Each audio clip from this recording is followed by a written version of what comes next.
नमस्ते बच्चों। कक्षा 10 विषय विज्ञान और लेसन तीसरा आपने शुरू कर रखा है अनुवांशिकी, और इसका जो एक भाग है वो अपने पहले जान चुके हैं और दूसरे भाग के बारे में अपने पढ़ते हैं। मेंडलवाद की पुनर्खोज, कि इसकी पुनर्खोज हुई और कब हुई इसके बारे में अपने जानते हैं। मेंडल ने जो भी प्रस्तुत किए वंशागति के नियम, वो 35 वर्षों तक तो वैसे ही पड़े रहे। किसी को पता तक नहीं था कि इस प्रकार उन्होंने कोई प्रयोग इस प्रकार किया है और कोई नियम भी प्रतिपादित किए हैं। उसके बाद हॉलैंड के वैज्ञानिक हुए ह्यूगो डी व्रीज, जर्मनी के हुए कोल कोरेंस एवं ऑस्ट्रेलिया के एक वैज्ञानिक हुए एरिक बोन शेरमेकर।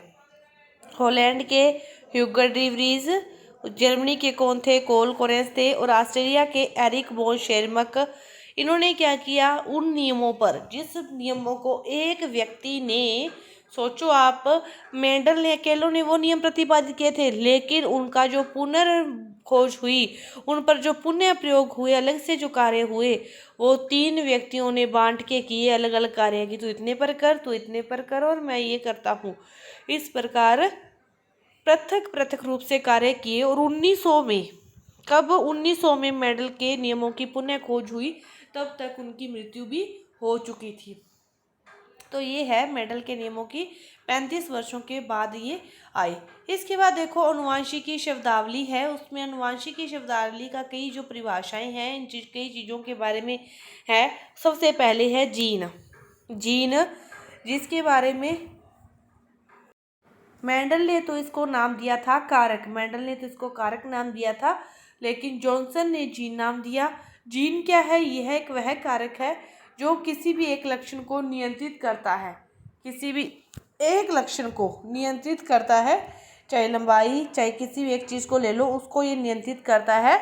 तो वह क्या है? जीन, जो किसी एक लक्षण को नियंत्रित करता है। तो मेंडल ने इसका क्या नाम लिया था? रखा था कारक रखा था, लेकिन बाद में जॉनसन ने इसे नाम दिया जीन। दूसरी परिभाषा है युग्म विकल्पी।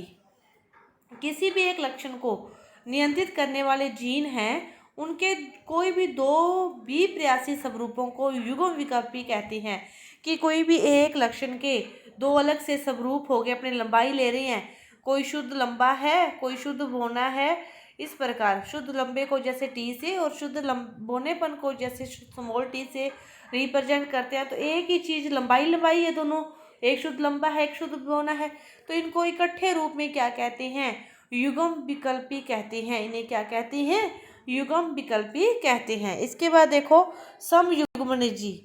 समयुग्मनजी, जब किसी भी लक्षण को नियंत्रित करने वाले जो जीव हैं, उनके दोनों युग्म विकल्पी एक समान हो।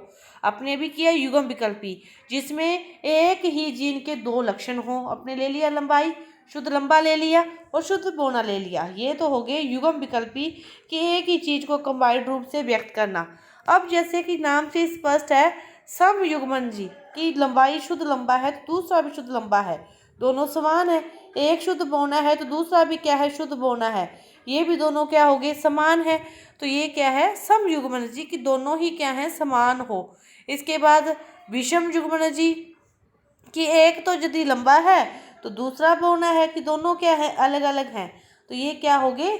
विषम युग्मजी। विषम युग्मजी, एक लंबा एक बौना, दोनों क्या हो गए? इकट्ठे हो गए। इसके बाद है लक्षण प्ररूप।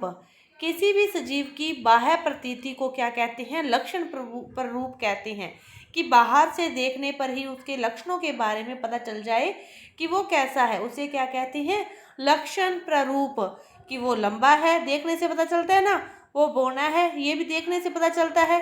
तो लक्षण प्ररूप क्या है? कि किसी भी चीज़ को बाहर रूप से देखने से, बाहर से जिसकी प्रतीति होती है, जो बाहर से देखने से हमें ज्ञान होता है, वह क्या है?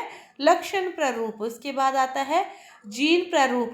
भी किसी भी सजीव की अनुवांशिक संरचना को ही क्या कहते हैं? जीन प्ररूप कहते हैं। अनुवांशिक संरचना, कि वो कैसा है, कैसे उसकी पहले की गुण थे और अब के कैसे हैं, तो उसी को क्या कहते हैं? जीन प्ररूप कहते हैं। इसके बाद पढ़ते हैं प्रभावी लक्षण और अप्रभावी लक्षण। वह लक्षण जो व्यक्त होते हैं, जो अभिव्यक्त कर पाता है। अब कोई जैसे अपने कहते हैं क्लास में मॉनिटर है जो पूरी क्लास को रिप्रेजेंट करता है, तो वह तो हो गया प्रभावी लक्षण। जो खुद को व्यक्त नहीं कर पाता, जो पीढ़ी को व्यक्त नहीं कर पाता, वह क्या हो गया, अप्रभावी लक्षण हो गया। तो इसके आगे के जो है उसको अपने अगली वीडियो में करेंगे। धन्यवाद।